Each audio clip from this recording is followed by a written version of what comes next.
So I don't know if you know this or not, but this coming week, there's an election. Of course, you'd have to be living under like a rock to not know that and have been living under that rock for a while. But it is election week here in America, and the degree of apocalyptic predictions is sky high. Whatever happened to, we're one country and we're supposed to kind of get along with each other? I mean, if one of these candidates wins, it's the end of civilization. If the other candidate wins, it's the end of civilization. I'm not sure it's really that apocalyptic. It's a hard word to say, especially if you haven't maybe had enough coffee yet this morning. Apocalyptic predictions are all the rage. Unfortunately, what that is I think it's putting a lot of people on edge and filling them with anxiety. So on the program, as it would be, because obviously that's a very hot topic, we're going to do an election breakdown at what it means for your money. Plus, we're going to go way out on a limb and give you our own prediction for this election. So that'll be exciting, right? Because in a way, with a prediction, you'll get to know what's going to happen before it happens, assuming the prediction, of course, is right. So we get that.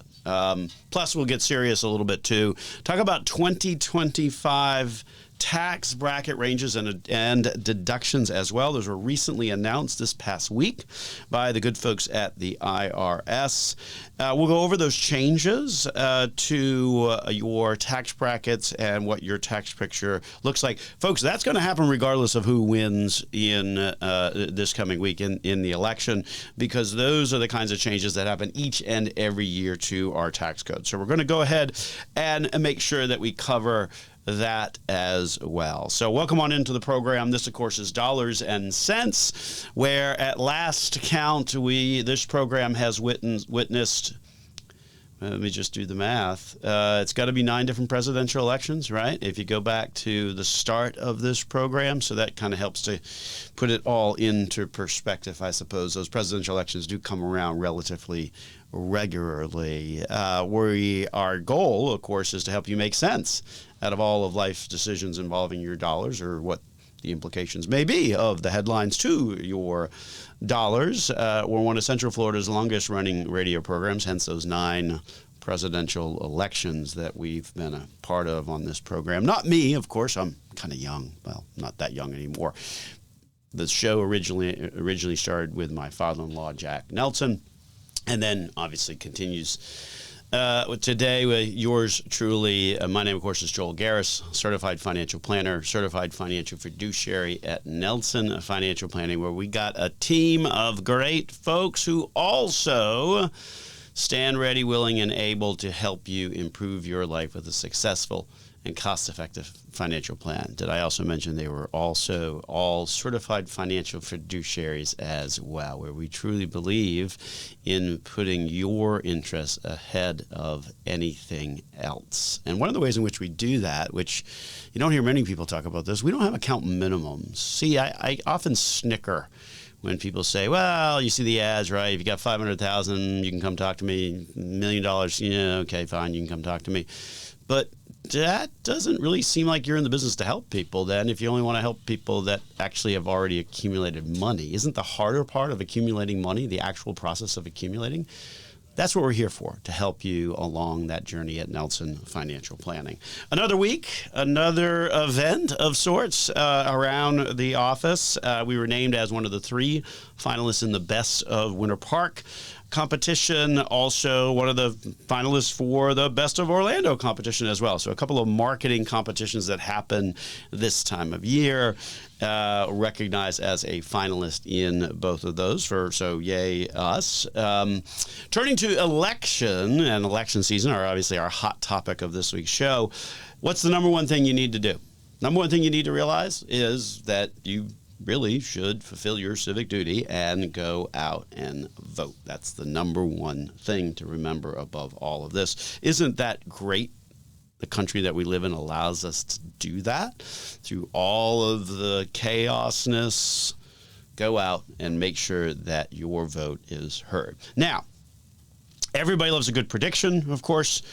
They obviously like it even better when it is accurate. And if you're keeping the score so far as we start to meander into our prediction for this election, if you're keeping score on our predictions so far this year, we're actually on a pretty good track record. Now, we don't make a lot of predictions on this program, but one of the things that we do is we do our feelers forecasts at the beginning of the year. It's a little tongue-in-cheek exercise that we do on the first program, or actually the last program of each year, thinking about the next year. It's an exercise that we've been doing now for decades. And so obviously the caveat here is we can't actually predict the future. I don't know if you know that or not, but we can't. But this year, man, we got 2 months to go, so a lot can happen, but we're getting pretty close to being spot on our fearless forecasts for the Dow Jones Industrial Average. At the beginning of this year, we said that the Dow would close at around 41,500. Well, for the month of October, so that puts us 10 months in, 2 more months to go, November, December, the Dow closed at 41,763. So that's super, super close. So to the extent we're making a second prediction here on the program here in the year 2024, maybe we're on a hot streak, and what we're about to say will in fact turn into reality. So let's talk about it. Let's talk about what we think is going to happen and go out on that proverbial limb, if you will. We believe, as we said to our clients in an email we sent out this past week, we believe that in this election that is coming up in 2 days from the live airing of this program, that history will repeat itself. History will repeat itself. That's our prediction. Specifically, what we saw in the year 2000 will, in fact, most likely be seen again in the year 2024. Now, for those of you who do not remember what happened in the year 2000, do the words hanging Chad bring any kind of memory back? If you were in Florida during that period of time, as I was, we were the epicenter of what was called a constitutional crisis of highest proportion, and whatever other words that they were using 24 years ago. The winner of that election was unknown for about 30 days past the election date. It took a court decision to ultimately finalize the whole thing.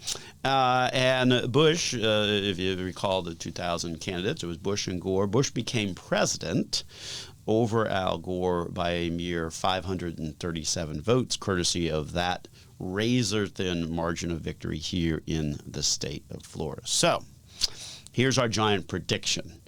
History is going to repeat itself. And you get to replace Florida, though, because the demographics of Florida have changed a lot over the course of the past 24 years, with any of the following states, right? Pennsylvania seems kind of the most likely candidate. Minnesota, Michigan, Georgia, you get that, okay? And jets, from a number of sources that we talked to, airplanes are literally not the New York Jets, they're not very good, but airplanes are standing by ready to take lawyers to wherever they need to go in connection with what's going on in this election. So buckle up, take a Xanax, drink a cocktail, whatever you do to relax, because if it happens, it might very well get a little bumpy. And we'll have the statistical point of view after these messages on this topic. So we'll continue after these messages here on Dollars and Cents with Joel Garris of Nelson Financial Planning.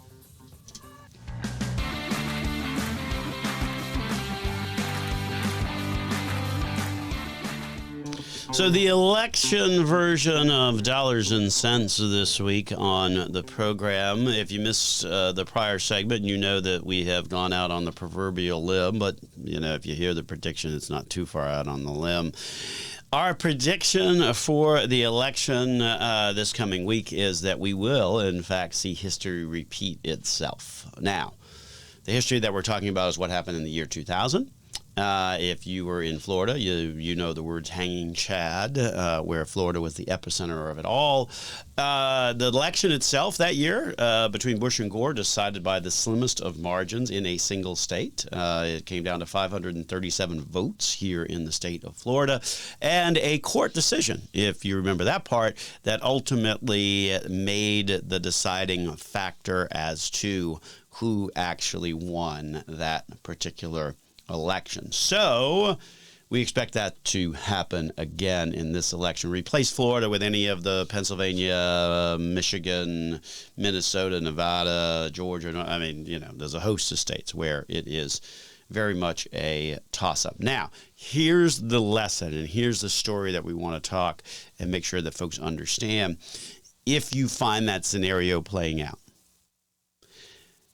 that's a lot of uncertainty, right? I mean, when you don't know who won and you don't know who won for an extended period of time, that is a tremendous amount of uncertainty. The reality is the markets don't like that kind of uncertainty. And so if you look at that period, I actually did some research this week on this in preparation for the show and in preparation for conversations that we were having with our clients and some communication that we sent out last week. So our clients kind of already know the punchline here because obviously we shared that with them before. If you look at that period of time where you had that big indecision back in 2000 as to who actually won, the markets didn't necessarily like it. Dow went down about 5%. During that 30-day window, because that's just a tremendous amount of uncertainty. Now, here's the thing.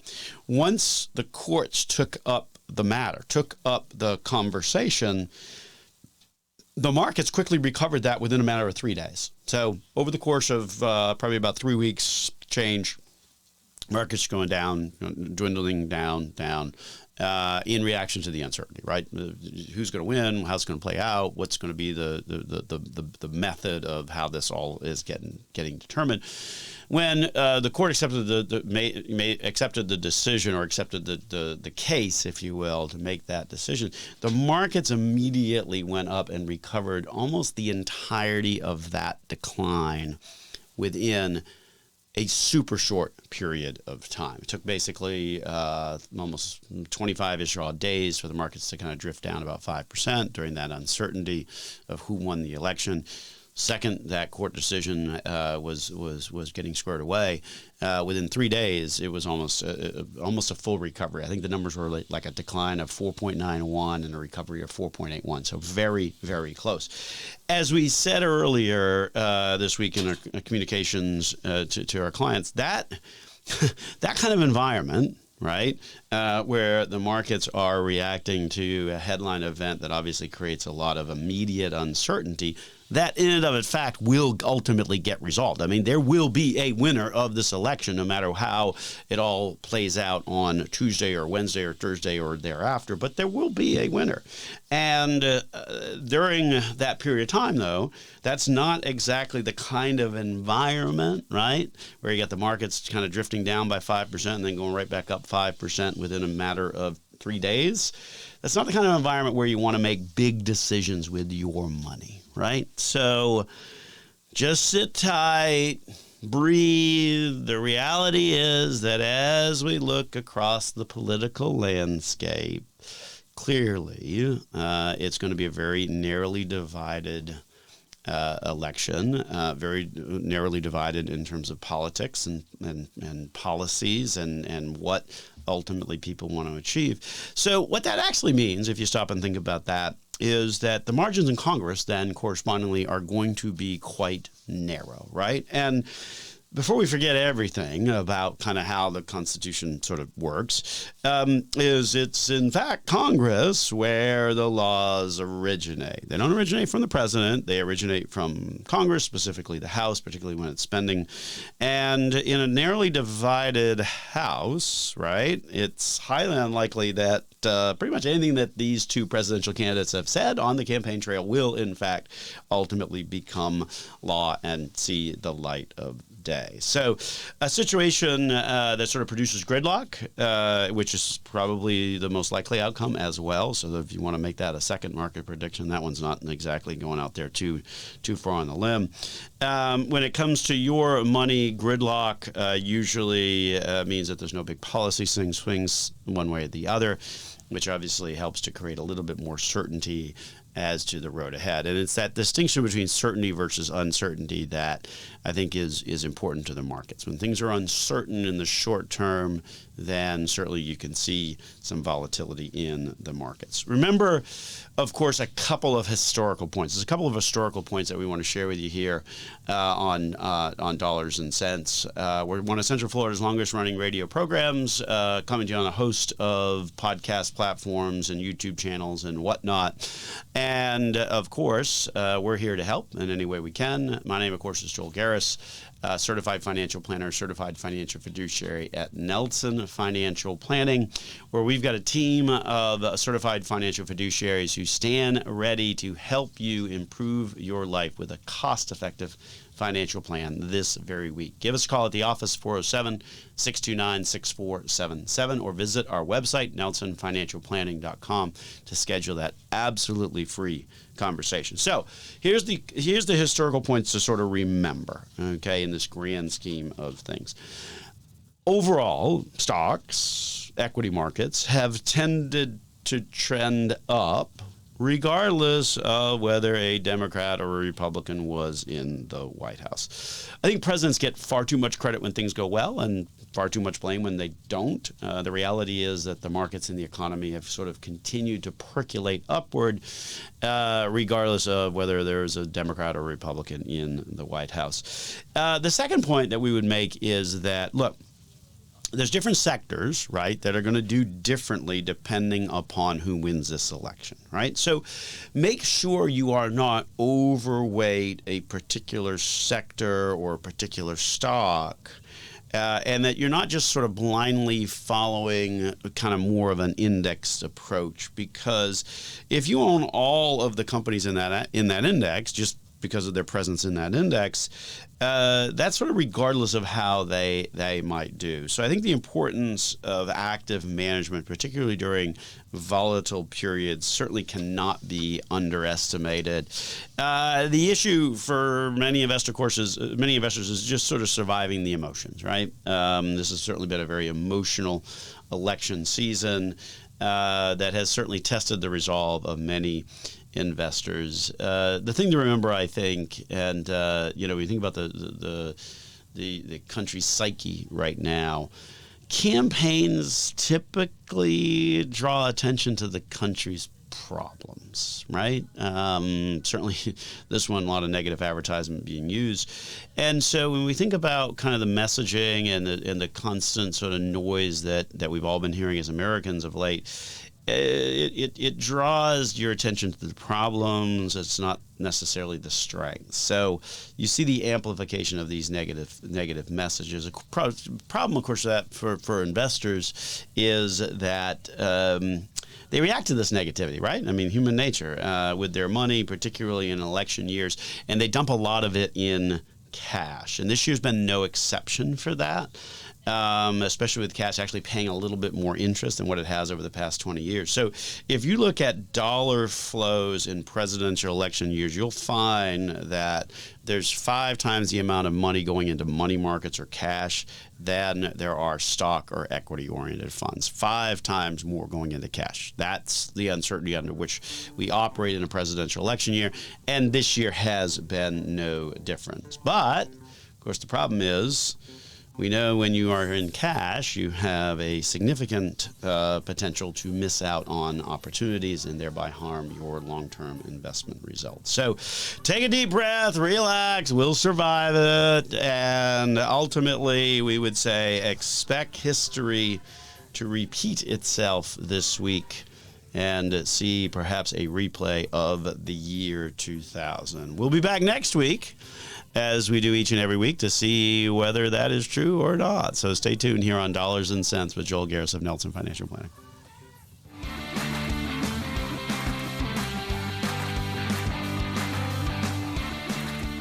So we've talked about the election, certainly plenty enough so far on the program. So we're going to shift some gears and talk about some things that are going to change regardless of what happens on Tuesday in the election. Because what's not going to change, and it doesn't change each and every year, is the impact of your taxes and changes to your retirement. That's the kind of stuff that changes every single year, giving us always something to talk about on the program each and every week. Of course, it's impossible to keep up with all of these changes, so we certainly feel your frustration, particularly as it relates to the tax code.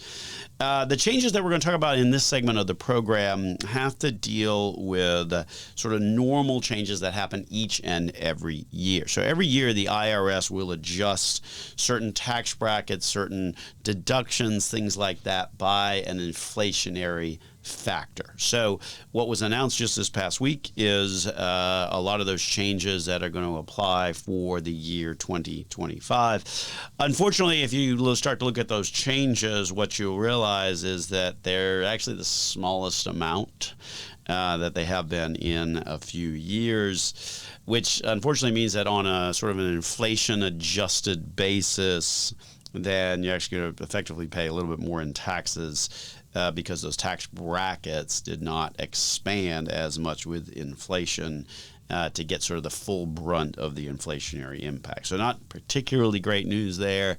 The expansion of the brackets winds up being about at 2.8%. That's the inflationary adjustment that the IRS just announced recently in terms of the tax bracket. So what does that all mean? Well, so if we think about the tax brackets, say for this year, right? So for a single person, you're in the 12% if your taxable income was between $11,926 and $48,475. If you're married, then those numbers double.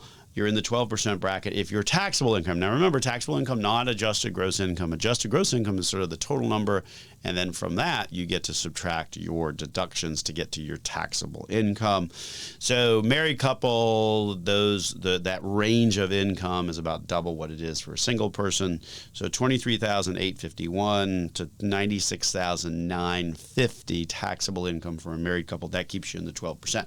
That's the story for this year, 2024. Now, with these inflationary adjustments, what happens is then for that same single individual, the 12% bracket now runs from $11,600 on up to $47,150. So, and then for a married couple, again, those numbers sort of double. So the 12% bracket for 2025 will run from $23,200, $94,300. Those were the numbers for 2024.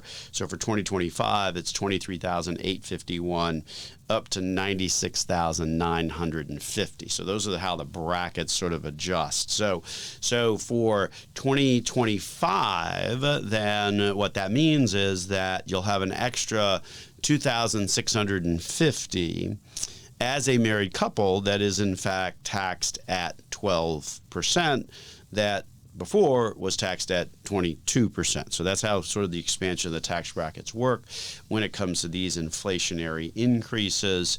Similarly, you've got an extra $5,700, if I'm doing the math right in my head, an extra $5,700 at the 22% bracket that would have been at the 24% bracket. So what happens is when the IRS announces these inflationary adjustments to the tax brackets, to the ranges of income at which you have to pay a set amount of tax, then that ultimately pushes more income into a lower tax bracket as they expand sort of the upper limit of the amount of income that applies to a particular tax rate. So from that perspective, it winds up saving a little bit of money. The problem is that when you inflation adjust that, it doesn't necessarily keep up with inflation as much. And obviously, that's where the concept of your effective or average tax rate comes into play versus your marginal tax bracket. So your average tax rate is simply looking at the total amount of taxes that you pay and compare that to your income. The marginal bracket, meanwhile, is the one where if you got another dollar of income, what would be the tax rate that you would have to pay on that additional dollar of income. So by expanding these tax brackets through these inflationary adjustments, then that extra dollar not as likely to be taxed at the next tax bracket because the tax brackets are all a little bit wider, so they're picking up a little bit more income. So that's the latest announcement out of the IRS. What they also did beyond expanding the tax brackets and expanding those tax brackets for inflation is they also increased the standard deduction, right? So the standard deduction went from $14,600 as a single person up to $15,000 for a married filing joint couple. It's $29,200, again, double the single numbers, up to $30,000 for the year 2025. So again, what that means is you've got adjusted gross income, you've got total income. When you're calculating your tax bill, it's based upon your taxable income. So you take your adjusted gross income and you subtract this standard deduction. Now, if you have the ability to itemize where the cumulative total of your medical expenses, your real estate taxes subject to a limit, charitable contributions, and a few other things where those deductions, if you itemize them, add up to more than that standard deduction, then you get to take those itemized deductions. The standard deduction is sort of the default option, sort of the floor, if you will. If you can do better, great, you're allowed to do that. The problem is for 90% of the population, everybody's taking the standard deduction because the standard deduction has in fact gone up quite a bit. We'll see what happens at the end of next year because this whole thing is part of the tax cut and tax changes that happened back in 2017. So all of this could, kind of just disappear in the wind after the end of next year. So obviously stay tuned on that one. Hence the purpose of the program. To help you make sense out of all of life's decisions involving your dollars, because the rules behind that change on a very regular basis. This, of course, is Dollars and Cents. My name is Joel Garris, certified financial planner and certified financial fiduciary at Nelson Financial Planning. Make sure you check us out on our website, nelsonfinancialplanning.com, where you can schedule an absolutely free conversation to see how we might be able to help you on your financial journey. So other things that changed as a result of the inflationary adjustment, we talked about the standard deduction. Also what changed is the federal estate tax exemption. So for 2025, and this is a big topic that you've heard a lot about this election season, it's the amount of the exemption, amount of dollars you can pass to the next generation without having to pay any federal estate tax. And yes, in some states there is in fact a state estate tax as well, but not here in Florida. So, but for your federal estate tax exemption, it increased up to $13.99 million, so call it 14 for the year 2025, versus 13.61 which was the federal estate tax exemption for the year 2024. Also, what increased is the amount of money that you can gift to someone during the course of a year and not have to report it or pay any kind of taxes or do any kind of tax reporting on it. The gifting level went from $18,000, which is what it was in this year, 2024, it goes up to $19,000 for the year 2025. So what that means is that you can, in fact, give somebody $19,000 or up to $19,000 during the course of next year, and there's no real tax implications or anything like that on that gift. So those are the impacts of sort of the inflationary adjustments. We've got a few other things to sort of talk about in terms of these inflationary adjustments to the tax code that came out here over the course of the past week, and most importantly, what the impact is going to be on your finances and taxes. So we'll continue the conversation after these messages here on Dollars and Cents with Joel Garris of Nelson Financial Planning.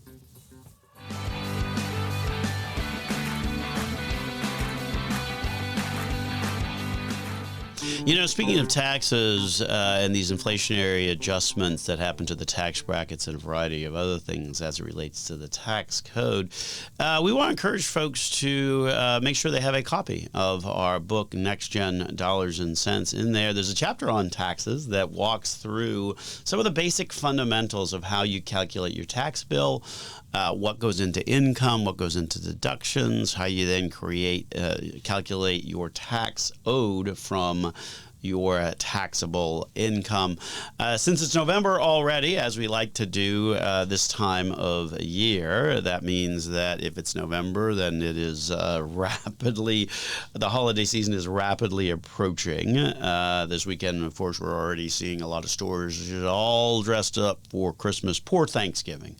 It just gets a bad rap and gets forgotten. But frankly, I like Thanksgiving these days better than Christmas. But anyway, Christmas, I guess, is where the greater economic impact is. There's only so much economic impact you can have by, buying a bunch of turkeys. So therein lies the emphasis, if you will, in our capitalist society. And but obviously, with the holiday season, one of the offers that we like to do is to offer our book, which if you go on Amazon is $14.99. We'd like to offer our book absolutely free to our listening audience. Great gift, right? For someone who is just starting out on their financial journey, or maybe someone that is nearing retirement and just has some questions on what exactly is going to be the tax implications as I start to take money out of my various investments, and what that may look like in terms of, do I need to start thinking about some kind of estate planning or trust or things like that. There are all individual chapters in our book that sort of talk about each one of these types of categories. So we certainly want to encourage folks to reach out courtesy of our website at Nelson Financial Planning, or give us a call at the office, 407-629-6477. Our book, Next Gen Dollars and Cents, again, between now and the end of the year, absolutely free hard copy of that can be yours simply for the asking. We're just doing that as a little holiday gift, if you will, the gift of financial success to a loved one. What better gift could there be on that? Of course, the book also available on a ebook as well. So if you're an ebook person, we've got some free codes that we can give you if you prefer to kind of read it on a tablet rather than the old-fashioned paper version of that. So all good stuff in terms of what all of that looks like in terms of the opportunity to get a free copy of our book. So back to taxes and these inflation adjustments. So we talked about the inflationary adjustments to the tax bracket. So that's number one and probably the headline amount. Also, there was adjustments to the standard deduction, increasing it for a married couple up to $30,000 from $29,200. So that's a tax savings, if you will, of that extra $800 of a deduction. Means that you've got $800 less income that you would need to pay taxes on. Not sure how that works out from an inflation perspective, given the buying power of those dollars is less than what it was, but you get the idea. Also, inflationary adjustments to the state tax exemption up to almost $14 million for 2025, and the amount that you can give on a tax-free basis in terms of gifts to an individual, up to $19,000 for the year 2025. What did not get adjusted is a handful of things that are sort of near and dear to a lot of people. The first one that did not get adjusted because it is not inflation adjusted is the limitation, what is known as the SALT limit, the limitation on your ability to deduct state, local, and real estate taxes and state income taxes. That limit still stays at $10,000, so no change there. Similarly, child tax credit, that stayed at $2,000 as well, so no inflationary adjustments on that. And then this one's never had an inflationary adjustment, but each year more and more people feel its wrath on their tax return, and that is the thresholds, the income thresholds that trigger the taxation of Social Security. Those have not changed and have been the same for about 40 years, so without any inflationary adjustments on that. And I guess that underscores the importance of these inflationary adjustments, right? If you make these inflationary adjustments, then the tax code is effectively keeping up with that purchasing power of the dollar. With, for example, the income thresholds on Social Security, which have never been indexed to inflation, that means that more and more people are having to pay tax on their Social Security. And unfortunately, those dollars are less valuable because of the impact of inflation. So those are the latest sort of inflationary adjustments that have happened in terms of the tax code.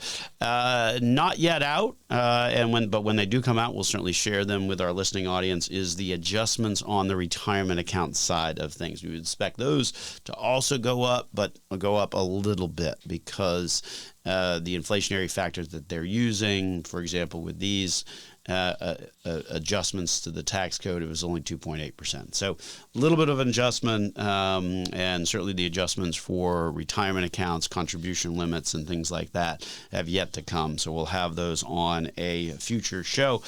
Speaking of the future, my goodness, tomorrow, and we'll hold this up for our YouTube audience, and I'm sure the office has that well all over our social media and website platforms. Go to any of those favorite social media channels that you have and check us out under Nelson Financial Planning, and you'll see the flyer that we are talking about. So starting tomorrow, although this past week some people were kind enough to even get us kicked off before our official start date, starting tomorrow, running through December 11th, is our annual toy and food drive that we do at the office. So really appreciate the participation and the contributions of the community to these very worthy causes. So we collect toys for Toys for Tots, and then we collect food for a Second Harvest Food Bank during business hours.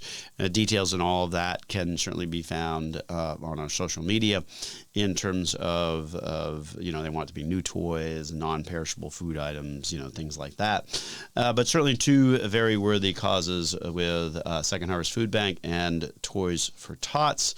So that starts tomorrow officially. So we look forward to it. Always fun around the office when you see all these toys and all the food and all of that. Always kind of makes the holidays a little bit more special around the office as we do our annual toy and food drive. So that starts tomorrow.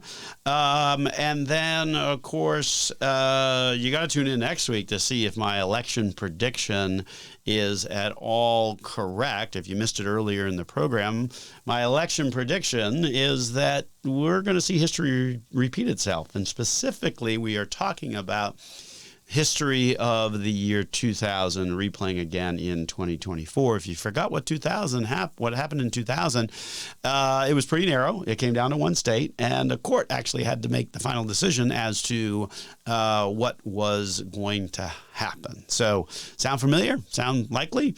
We think so. probably won't be occurring here in Florida, but if you think about other states where the margin or these poll numbers are very, very narrow, do not be surprised if you see that play out. Now, as we said, that's a lot of uncertainty. Market does not like uncertainty in the short term. So if we look at 2000, during the days where that uncertainty was at its peak, the markets were drifting downward over probably a 25-day period of time. But the second there was resolution, there was an immediate recovery in the market. The chart on this, folks, is really, when you look at it, you're like, wow, that's pretty impressive. 4.81% decline, or 4.91% decline in the markets. It's looking specifically at the Dow Jones Industrial Average during kind of the days of uncertainty, which was probably about 25, 26 days. And then the second that things got sort of looked like they were going to get resolved, or the court took the case, within 3 days, the markets quickly moved back up. So not exactly the kind of environment that you want to be making big decisions with your money. So just be aware of that, but understand that that's the short-term volatility that can, in fact, and does happen in the market. With that, we're going to wrap it on up and get on out of here. Thanks for listening to the program. If you want to learn more or contact us during the week, visit our website at Nelson Financial Planning. This has been Joel Garris of Nelson Financial Planning. You're listening to Dollars and Cents.